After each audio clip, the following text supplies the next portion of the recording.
Welcome to Mission Evolution Radio Show with Gwilda Wiyaka, bringing together today's leading experts to uncover ever-deepening spiritual truths and the latest scientific developments in support of the evolution of humankind. For more information on Mission Evolution Radio with Gwilda Wiyaka, visit www.missionevolution.org. And now, here's the host of Mission Evolution, Miss Gwilda Wiyaka. How innocent the low-flying biplane appeared on that sunny June morning until it cast poisonous spray onto the wind. Mission Evolution Radio TV show is coming to you around the world on the X-Zone Broadcast Network, xzbn.net. With us this hour to examine how commonly used toxic chemicals are impacting our health is Dr. Stephanie Seneff.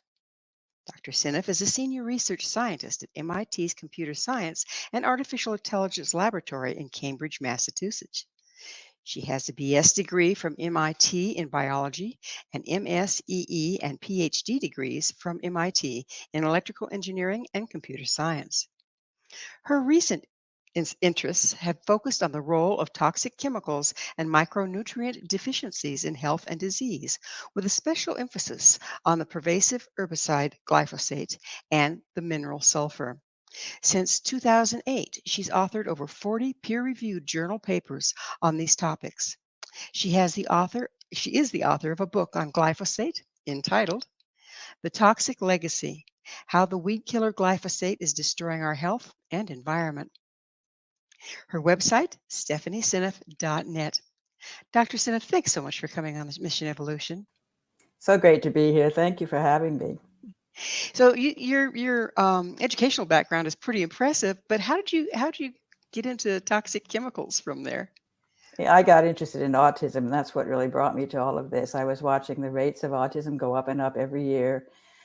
Over the period from 2000 to 2007, 2008, I started to think there's something going on here. Every year more, oh, we're just diagnosing it more. Don't worry about it. I didn't think so. So I wanted to get to the bottom of it. I wanted to figure out what was causing this epidemic, because I could see that if it kept going up the way it was, we would be in huge trouble soon. And so anyway, I just started looking at all the different possibilities and came upon glyphosate. And I really believe now that it is, I would say it's the primary cause of the epidemic, not the only thing that causes autism, but the primary cause of the epidemic.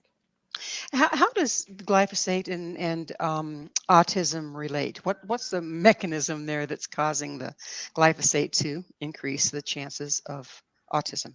So that's a big, long story. And I just published a paper together with colleagues linking glyphosate to autism through detailed metabolic processes that go awry when the child is chronically exposed to glyphosate. It has to do centrally with the gut microbiome, actually. Glyphosate starts by messing up the balance of the gut microbes, particularly injuring, more greatly causing damage to the beneficial bacteria, allowing the pathogens to overgrow, and they're disrupting a whole bunch of things that have to do with all the things that gut microbes do for the host. It's amazing how talented those microbes are and how much they do for the host. And when they can't do that anymore, you start to get all kinds of diseases, not just autism. Yes, there's been a lot of work done recently on the gut microbiome and how important it is and how underrated it is and how the inflammation that starts in the gut affects the entire body, isn't there? That's right. Yes. And, we didn't know much about the gut microbiome back in just even 30, 40 years ago. There were very few papers on it. It was working fine and we didn't see any problems. So we didn't realize all the things it was doing. Once the gut microbiome can no longer do its job, you start to see all these issues that are coming up, all these chronic diseases. And then when you look deeply, you find out that the microbes are behind these diseases, that there's these imbalances that show up in association with, for example, Parkinson's disease is also directly related to gut dysbiosis, and also probably Alzheimer's and even many cancers, I suspect. So they really matter. They need to be healthy. And when they're not healthy, you're not healthy, systemically, really. Is inflammation play a big role in this? Absolutely. Inflammation is central. I think it's central to Alzheimer's and to autism and, to cancer and many, many other diseases that we're seeing. Absolutely the case. And then, of course, that inflammation starts in the gut and then spreads throughout the body. That's right. So does the brain get inflamed? Is that what causes Absolutely. our Yes. autism? Yes, in fact, one of the early papers I wrote on autism, before I even knew about glyphosate, I talked about chronic low-grade inflammation in the brain, which interestingly kind of causes the neurons to shut down. And I think it's a protective response that by reducing the neurons' activities, you reduce the damage that's going to come about because of, for example, the mitochondria. When they get sick, they start releasing reactive oxygen species, which then damage the neurons. And so the neurons have to make very astute cut back on their use of the mitochondria, which means they don't have enough energy, which means they can't do what they normally do well. So for those of us without a background in biology, what are the mitochondria? Right, yeah, because they're central to the story, and I do talk about that, of course, in the paper as well that I just published. The mitochondria are the energy-producing organelles inside the cell. Neurons and muscle cells have lots and lots of mitochondria, and so they're more sensitive to mitochondrial damage. But the mitochondria, I think, systemically get damaged by glyphosate through interesting mechanisms that we can get into later, and by many other chemicals as well. Mitochondrial dysfunction is a factor in many neurodegenerative diseases and neurodevelopmental diseases and cancer and all kinds of other rheumatoid arthritis. All of these things, many of them can be traced back to mitochondrial dysfunction, which I think is a consequence of chronic glyphosate poisoning. Can we turn that around? Yes, well, the way to turn it around is to get rid of the glyphosate, and that's very hard to do. Yeah, good luck with that. It's everywhere in the environment, especially in the United States, for example. I think the United States and Brazil are kind of competing for first place as far as how much glyphosate is used per person in that country. Both of those countries are very big on glyphosate. We depend upon it for our food supply because we have all these GMO Roundup ready crops, GMO glyphosate resistant crops. So let's start with how does it get here in the first place? How does it get into our environment and into our systems? Well, certainly through the food system, because as I mentioned, there are all these crops that have been engineered to resist glyphosate. They've got a bacterial gene that's inserted through GMO technology into their genome, which allows them to produce a version of an enzyme that is resistant, that it isn't harmed by glyphosate. And that enzyme is called EPSP synthase. It's in a biological pathway called the shikimate pathway. And that pathway doesn't exist in human cells. So this is why they argue that it's safe for us. It's a wonderful chemical because it kills all plants except for those that have been engineered to resist it. But it doesn't harm us at all. This is the argument that they give, which is not true.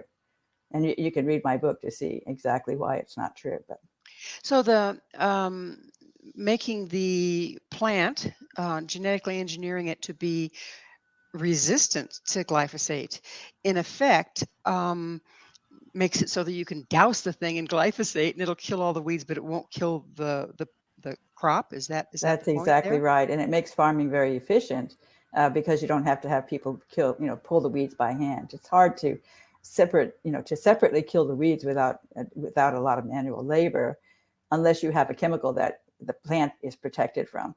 But the other thing they use it for, which actually ends up showing up more at higher levels in the food supply, is the non-GMO crops. People think if I buy non-GMO, I'll be safe. That's not true, because there are many non-GMO crops that are sprayed with glyphosate right before the harvest as a desiccant. And that's become a very popular practice in farming. And they intentionally are killing the plant. It's ready for the harvest. They accelerate the going to seed so they can harvest it sooner. Sometimes they're racing against a frost. Mhm. It's getting late in Canada, and the crop's going to get killed by the frost unless we harvest it. We can accelerate that by putting glyphosate on the crop, kill the crop, synchronize the yield, synchronize them to all go to seed at the same time because they go to seed in response to the glyphosate, and that increases the yield as well. And so it also dries out the crop, which makes it easier to clear it for next year's growth, and also kills any weeds at the same time. So you get a head start on next year's weeds as well. So they seem to think there's a lot of good reasons to do that. But the problem is that glyphosate shows up in the foods that are derived from those crops at extremely high levels. And in fact, my friend Tony Mitra harassed the Canadian government for many years and finally got them to test over 8,000 different food samples for glyphosate. It was really a great thing that Canada did, because the other countries, US hardly tests anything. We just say, well, it's safe. We don't need to know. We know it's all over the food supply. We don't care, is what the US says.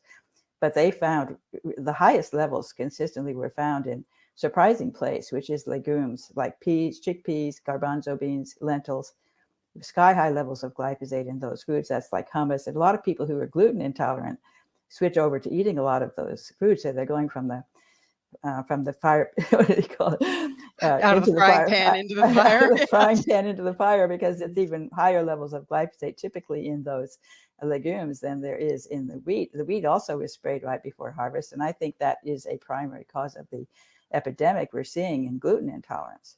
And of course, also casein intolerance. Both of those, I think, are connected to glyphosate. So we're just about out of time in this segment, but I take it that glyphosate isn't something you can just kind of wash off your apple. No, it's embedded in the tissues, and we can get into that in the next segment, but that is really a critical part of it. You cannot wash it off. And it's even in the, in the animals, because the animals pick it up in their feed and it gets into their tissues. So it stays. What's the half-life of the thing? Yeah, well, that's a bigger story than we probably have time for if we're about to disappear, but it's supposed to be very fast. It's supposed to go away in a couple of weeks, according to Monsanto, but it actually can linger for a very long time, and it can get into the tissues, and then it gets extremely hard to get it out. So it can kind of sit in there as a toxin in the fat, and there you have it. Yeah, all over the body, actually, in the protein. Oh, in the protein as well. Mm-hmm. Well, it's very invasive, isn't it? Yes. Well, it is time for that station break. Dr. Seneff and I will return very shortly, so don't go away. This is Mission Evolution, www.missionevolution.org. What aren't they telling us? What we don't know may be hurting us. With us this hour, discussing the poisoning of the masses, is author of Toxic Legacy, How the Weedkiller Glyphosate is Destroying Our Health and Environment, Dr. Stephanie Seneff. Dr. Stephanie, I'd like to revisit something that we kind of opened up in the last segment. And you said that you correlated glyphosate poisoning, if you will, with food allergies, acquired food allergies. Would you go into that a little bit more? How does that happen? Yes, well, it's a complicated story, of course. Everything about glyphosate is complicated metabolically, but it's extremely interesting. And, again, it starts with the gut microbes, because the gut microbes have a responsibility for helping the host to digest certain foods, and in particular foods that are high in proline. Proline is an amino acid that's found in proteins. And both gluten and casein have a lot of proline. Their characteristic feature of them is they have a lot of proline. And the particular microbes in the gut, lactobacillus in particular, produce a lot of enzymes that help to break the proline apart from the other amino acids, because it's an unusual protein that is difficult to break apart. It needs specialized services that the microbes provide. So the microbes those two, lactobacillus and bifidobacteria, are very important in the infant gut. They're like the dominant species normally in the infant gut. Glyphosate kills both of them. They're both very sensitive to glyphosate compared to other microbes. So then when they become suppressed, then the other microbes grow, and then you have a complete imbalance. And the microbes, and even those enzymes that the microbes use to help the host get disrupted, get suppressed by glyphosate. And so say for instance, candida is a big buzzword right now, the overgrowth of candida. I know it's naturally occurring, but it doesn't do what the other microbiomes do, but it puts out a lot of toxins. Is that correct? Candida is very interesting, yes, and it does overgrow. And in part, I think that's because the bacteria are being killed off. So the yeast are natural in the gut, but when you get too much yeast, they can actually, what they do is they metabolize glucose, sugar, and they turn it into alcohol, ethanol. It's very, very interesting. And there's a syndrome, autobrewery syndrome. It's a lovely name, autobrewery syndrome. And you can be a person who doesn't drink any alcohol, but you eat a lot of sugar, and you can get really drunk from the alcohol that your yeast overgrowth are producing in your gut. And I think a lot of brain fog type of thing could be due to ethanol being produced by the yeast that have overgrown because the bacteria are being killed off.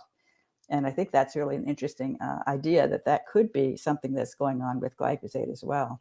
Could that also cause an alcohol addiction? Absolutely. I mean, you can even get poisoned by the ethanol. It's the same ethanol that's being produced by the yeast as what you drink. And so you're being poisoned by ethanol when you have a massive overgrowth of yeast that are busy fermenting the sugar and turning it into alcohol. Okay, so we have overgrowth of yeast. It's not doing the job that the microbiome did. Microbiome has been killed off, so nobody's there doing its job. So the food isn't getting totally digested. Does the Right. undigested particles get into the bloodstream? Is that what That's causes? exactly right. And I didn't finish that story, but because those Yeah. gluten and casein peptides don't get broken down, you end up with these short peptides that have proline in them because they're stuck, right? They can't be broken down.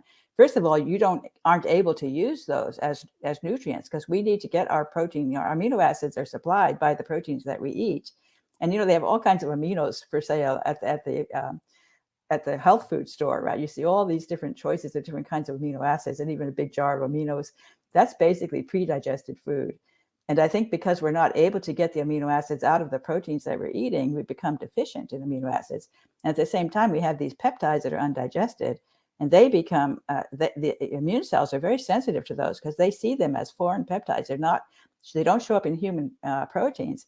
And our immune system has been trained to recognize proteins that are foreign and then to react to them by developing antibodies. And then those antibodies can actually attack your own proteins through a process called molecular mimicry, where you can get thyroid issues because of the thyroid being attacked by antibodies that were produced by as a response to those peptides in the gluten that didn't get digested. And so that's how you get, celiac disease. And I think that's going up exactly in step with the use of glyphosate on wheat. I actually did a paper on that. And it's interesting because it matches wheat much better than it does corn and soy, which are the big crops that you usually talk about. Glyphosate's used on wheat as a desiccant right before harvest. So it shows up in the wheat-based products, the cookies, the crackers, the bread, they all have glyphosate in them. Does there come a point when it's like guilt by association? You might eat some perfectly good wheat, but the immune system has already identified it as an enemy.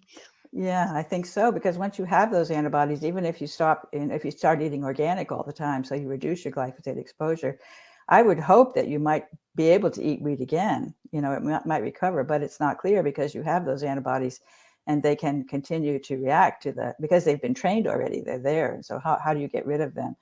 I would think it would get better because if they don't see continual, if those peptides disappear because you're no longer getting exposed chronically to glyphosate, the antibodies ought to sort of die down with time. And one could hope that you might actually be able to go back and eat wheat again. I don't know. We can sure hope. We can sure hope. I know that personally, when I'm traveling to Canada or Europe, I can eat the bread. But in I America, have heard no that so many way. times. So many Yeah. people have told me that Mhm. in Europe is much better. And that's the thing that Canada showed up. Canada did a big test where they measured all kinds of different foods for glyphosate, 8,000 different samples of foods, Canadian foods, imports from the US, from Mexico, and from Europe. And there was a consistent pattern that the imports from Europe generally had lower levels of glyphosate than Canada and the US. And Mexico came in right in line with Europe. So it's interesting that Mexico does a lot better. I'm proud of Mexico because they've been really trying to ban glyphosate. And we've been pushing back. Our country has been trying to discourage them from banning glyphosate, which is very frustrating for me. But it would be wonderful if Mexico could show us an example, our next door neighbor, to actually get rid of glyphosate and sort of prove that they can do it. And then hopefully we might actually start to think that maybe we should be doing something similar as well, because we have one of the highest autism rates in the world, and it correlates with our use of glyphosate, extensive use of glyphosate on our crops. So if we were to stop using glyphosate, how long would it take the soil to recover to where we're getting clean food again? Good question, and it's a complicated answer because it depends on the soil type. And I've studied different soil types have different degrees of willingness to break down the glyphosate. It depends on what's in the soil. That sometimes it can get chelated. The glyphosate can get trapped in places where the microbes can't get to it, or there might not be enough of the kinds of microbes that can break it down. It actually only a very few species are able to break down glyphosate. That's part of its demonic behavior, because it has this CP bond. It's called a carbon phosphorus bond that's quite unusual in nature. And most species don't have the enzyme that can break that bond. Well, has our soil also become depleted of the very enzymes and things that are supposed to be breaking it down? Well, yes, in fact, the microbes are being killed in the soil just as they are in the gut. It's a similar problem. And in a sense, the soil is the plant's gut. They have a microbiome from the soil that they use extensively to help them, import minerals. And so Don Huber was the one who first introduced me to glyphosate. And he has shown experimentally that the minerals are way down in the crops that are grown with glyphosate exposure, because the minerals get trapped by the glyphosate. And then the microbes can't get to them. And then they aren't taken up properly by the cell. Particularly sulfur was way down, which I found interesting because as you mentioned, sulfur is my thing. And I believe that sulfur deficiency is a very big problem today. We don't get enough sulfur in our diet. And we also, our enzymes that manage sulfur are defective because of glyphosate exposure. And I talk extensively about that in my book. It's very much connected to autism. So it sounds like we have an empty harvest. So not only is glyphosate making us unable to digest, but it's also depleting our crops.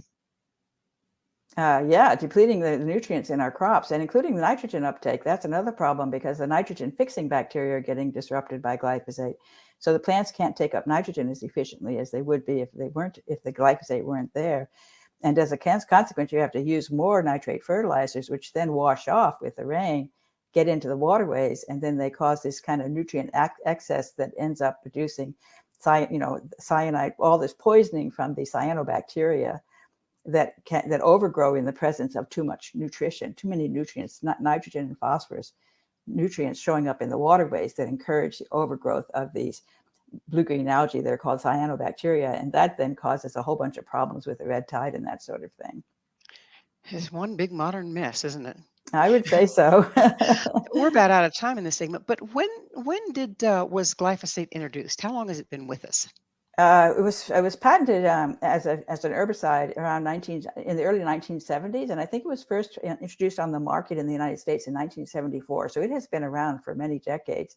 It really didn't start accelerating. The use went way up around the turn of the century once they introduced the GMO glyphosate-resistant crops, and that caused a big increase. And it started going up exponentially over that whole period. From starting at 2000, I've been tracking the rise in glyphosate. You can get the data on the web from the government for the usage on corn and soy crops. And you can correlate that with a rise in a huge list of different diseases that are going up dramatically in step with the rise in glyphosate usage on core crops. And we even are, I say, well, eat meat, but if they've been eating corn that's been treated it's in the with meat. glyphosate, Yes. then it's in the animal. Yes. You aren't what you eat, you are what you ate. You are what you eat. That's a good one. I like that. I got that from Dr. Gundry. That's good. That's really good. Yeah. So like I said, we're about out of time in this segment, but when I get back, I'd like to look at other ways that this glyphosate is sneaking into our systems and into our homes. So that would be a really interesting thing to try to shortstop, but knowledge is the key, isn't it? Mm-hmm. Dr. Seneff and I will be right back to continue our discussion. Please stay right there. This is Mission Evolution, missionevolution.org, and we're coming to you on the X-Zone Broadcast Network, xzbn.net. If it's killing us, why do we keep doing it? This is Mission Evolution, missionevolution.org. With us discussing the negative impact of glyphosate on our health and environment is Dr. Stephanie Seneff. Her website, stephanieseneff.net. Dr. Stephanie, before we went into the break, we were talking about trying to figure out other ways outside of just on our food that glyphosate is getting into our homes and impacting our families. Would you go into that for us, please? Well, unfortunately, it's in the air, it's in the rain, it's in the waterways, it's in the, I think it's in the gasoline, and in the biofuels that go into the gasoline, for example, the ethanol. I worry about that in particular because I think that's one that we haven't really heard about, and it hasn't been proven, but I suspect it, and this one has me concerned. My friend Anthony Samsa, we collaborated on a number of papers, and he asked different of his friends to collect rain samples from various places, and I gave him a sample from Cambridge, where I work at MIT, Cambridge, Massachusetts. I got another sample from my home in Winchester, which is a northern suburb of Cambridge. And then I got a third sample in Hawaii. I have a home in Hawaii, Kauai, North Shore, a very healthy area, and I got a rain sample from there. The two suburban rain samples came out negative, but the one from Cambridge had glyphosate in it in the test that he gave on that. And I was suspecting this because of the biofuels. Because when you think about, go ahead. So it goes, I was wondering how what the fuels have to do with it, but you burn the fuels, it goes into the air, the rain comes through the air and collects the glyphosate? It ends up in the air. I think you're breathing glyphosate in the air, especially if you're living near a major highway and there's a lot of trucks going around with biodiesel. There's also bioethanol. The U.S. is big on ethanol. We dilute our gasoline with 5%, even 10% ethanol. I think they're pushing towards 10% now. Ethanol in the gasoline. That ethanol comes from GMO glyphosate-resistant corn. Is the source of that ethanol, and so I would be very surprised if you didn't find glyphosate in that ethanol that goes into the biofuels. And then you're going to have really, even if you're just putting the gas in the gas tank and it's evaporating, it's a hot day, the glyphosate could easily be taken up into the air, I think, from that situation. It needs to be proven. It's just a theory that I have, but it makes me, and especially because I've seen that kids who live near highways actually are at increased risk to glyphosate compared to children that live in a more remote area.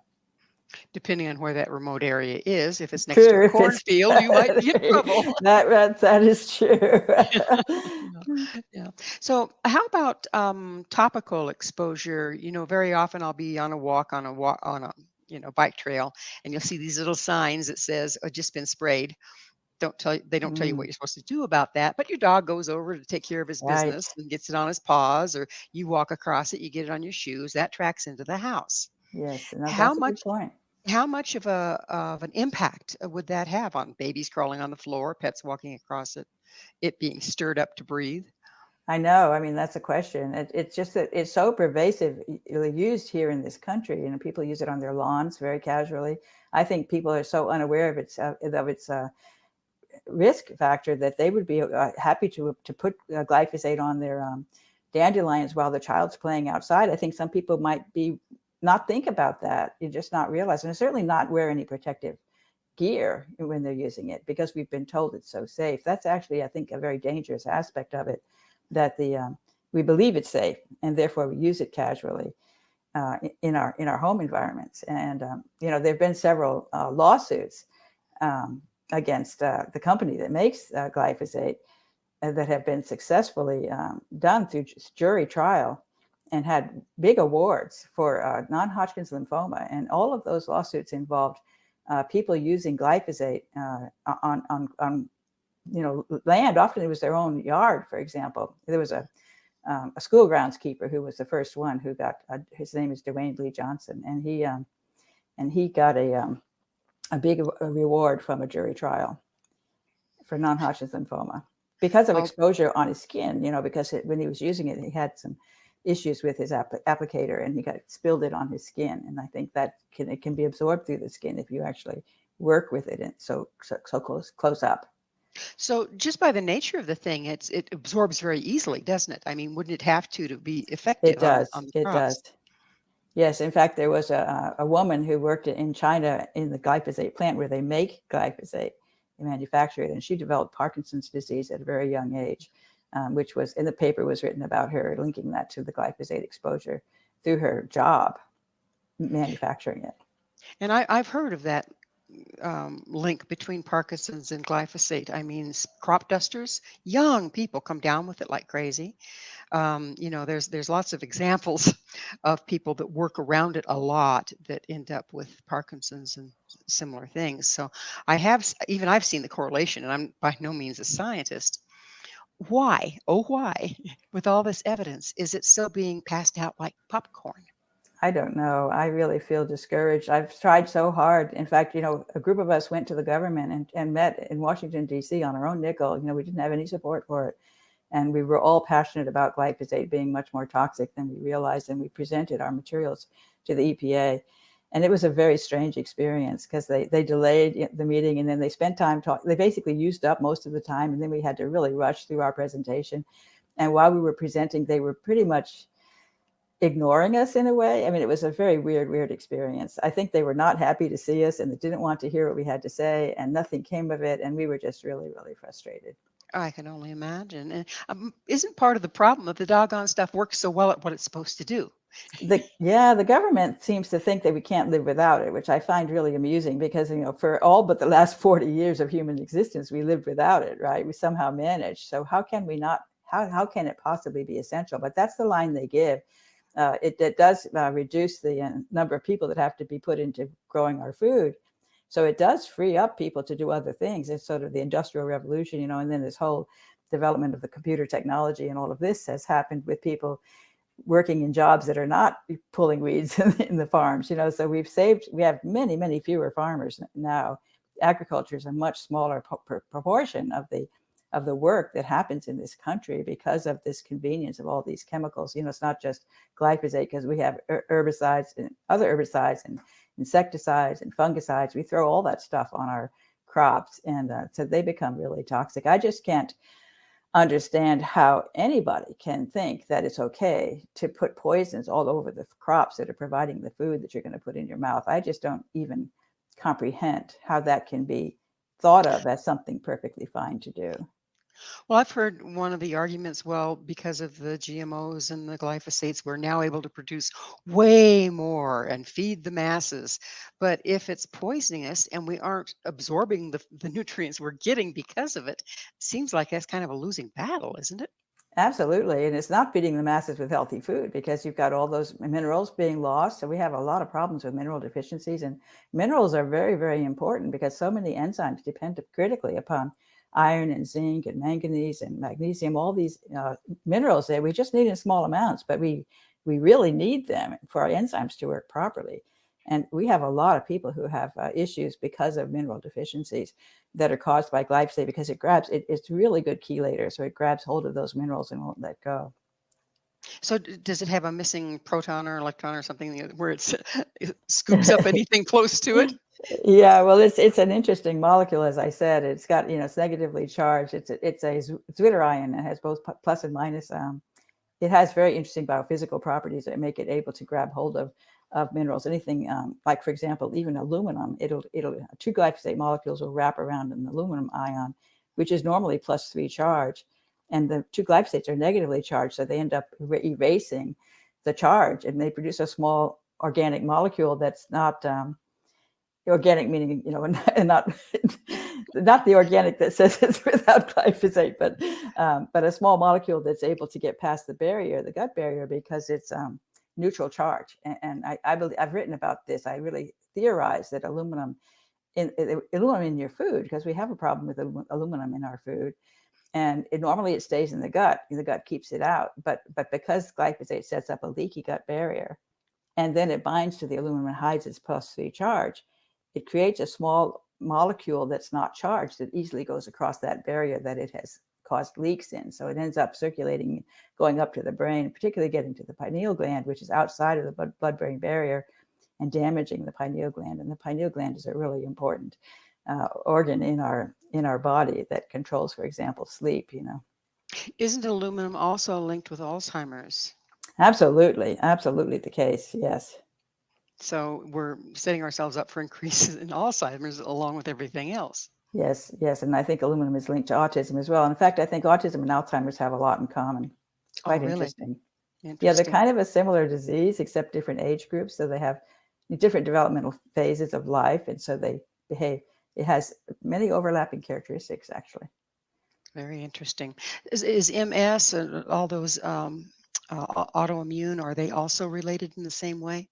Not the same way, but they're related. And I think it has to do with these, with what I discussed before about the proteins not getting properly digested and then causing autoimmune disease because of the immune cells mistaking the human protein. It sort of matches the one they learned to watch out for. So they bind the human protein instead, and then they mess up its workings. So you're saying that the thyroid is very much impacted by Yes, this. yes. Like Hashimoto's disease. Exactly. Yes. Autoimmune thyroid disease, and that's directly connected to gluten intolerance. In fact, the celiac disease. Sorry, celiac disease has a characteristic dysfunction of the thyroid that's linked to it. It's just amazing. Well, it's time for us to take another station break. On the other side, we'll continue our very important discussion with Dr. Seneff. We will explore the impact of commonly used toxic chemicals. This is Mission Evolution, www.missionevolution.org. Are we doomed? Is resistance futile? This is Mission Evolution, evolution.org. Dr. Stephanie Seneff and I are exploring how to mitigate the toxic effect of glyphosate. Her website is stephanieseneff.net. Stephanie, we've been talking doom and gloom here. Yes. And it's a pretty frightening, eye-opening experience when you realize how toxic our environment is becoming due to our practices. Are we doomed? Is there a way to turn this around in time? There is, and I'm hopeful because I'm seeing more and more organic choices showing up at the grocery stores, even the common grocery stores, not the specialty stores. But I really encourage anybody listening to really make an effort to only buy certified organic food when you shop at the grocery store. And it's becoming more and more available over time. And as I said, I mean, I can pick up a lot of organics at the local general supermarket. These days, it's much easier to get almost everything you would need for cooking organic. And I think that's really the most important thing you can do to keep your family healthy, is to only buy certified organic, or to work with a farmer that you trust who's not using chemicals and buy directly from the farm. I think that's really important. The argument against organic is it's expensive. But again, from what we've been saying, if you're eating non-organic, you're not really getting the nutrients that you should be anyway, right? Right. It's not nearly as good quality food, even irrespective of the poison that's in it. And the poison, of course, is going to make you sick, and then you're going to have a lot of medical bills, and medical bills add up very quickly. So, and of course, you don't feel good either. So that's another thing to consider.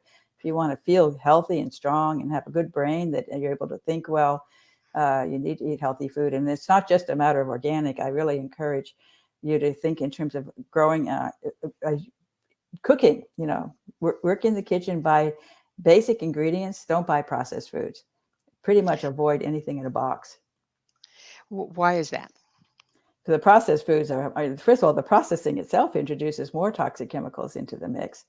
And of course, when it's highly processed, it's not nearly as nutritious, because all of these really interesting macromolecules that are produced by plants, for example, so when you eat a lot of fresh vegetables and fruits, you're getting all kinds of exotic molecules that have like polyphenols and flavonoids. Those things have very useful metabolic roles to play to help your mitochondria to work well. And even something like chlorophyll and even cholesterol.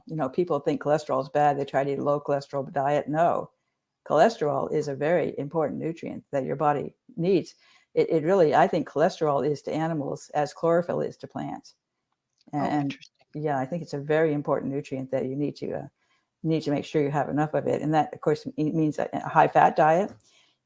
I encourage people to eat a lot of fats and to go low on the carbs compared to the fats, and especially to eat whole foods as opposed to processed foods, which is like pure sugar and even starch. All of these basic, they take the foods and they turn them into pseudo foods with these processing plants, and then they produce a soy protein bar, which to me is really not a food. You look at the list of ingredients on a soy protein bar, I would never eat one of those.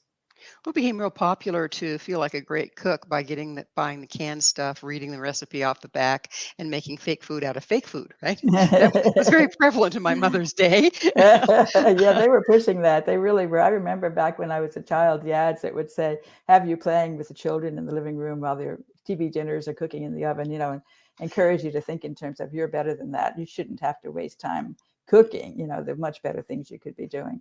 Yeah. And we've gotten that message, I think, for sure in the United States, that cooking is kind of wasting time, and as efficient as you can possibly be to get that dinner on the table is beneficial. And I think we need to change that.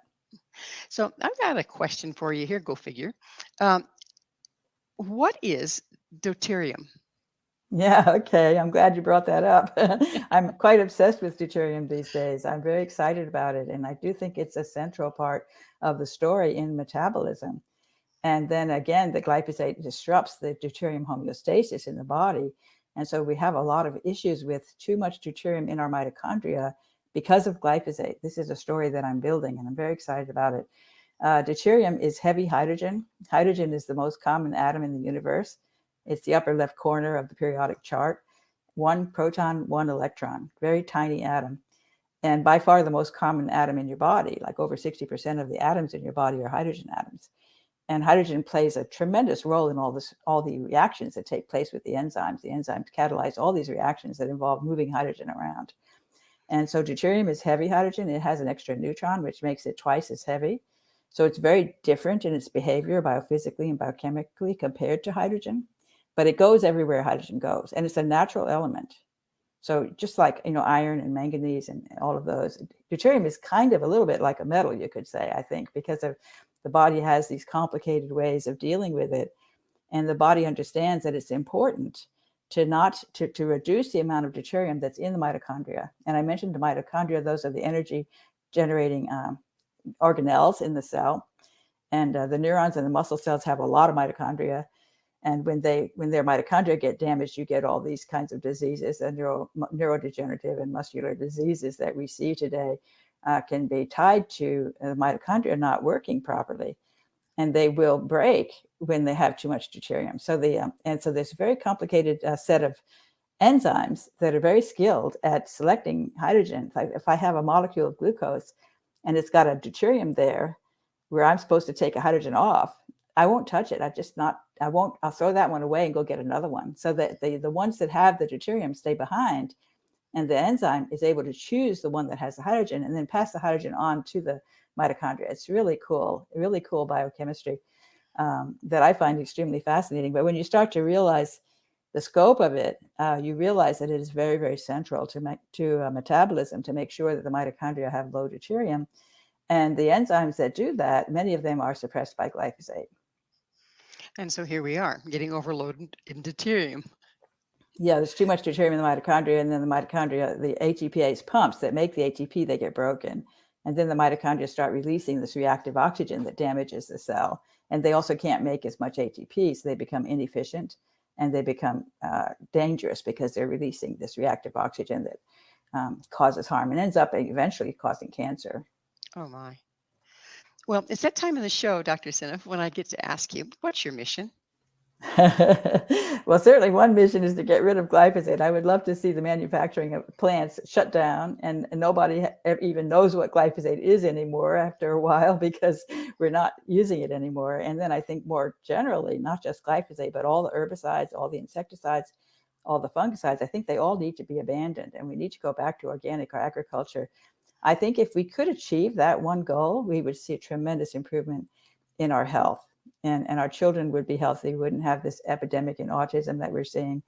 And I think a lot of things would straighten up, and the medical industry would have a lot less money because nobody would be getting sick.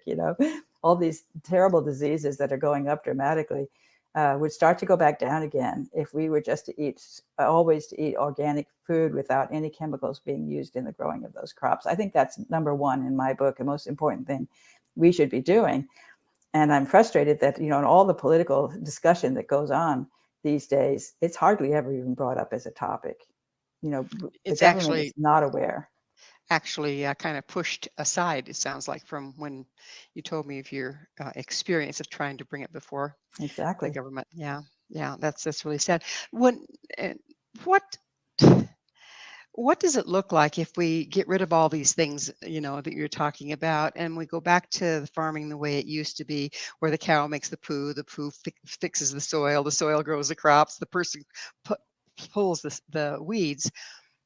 Don't we have an awfully large population to be able to feed them like that again? Maybe not. And I think we might be able to use technology to help us out here. And in fact, I know some people who are working on really smart tractors that run on solar energy and that have, vision capabilities. You see all this computer science that's come about with the computers becoming very capable, with resources to be able to actually go and recognize the weeds and then to kill them, for example, with boiling water, something very safe.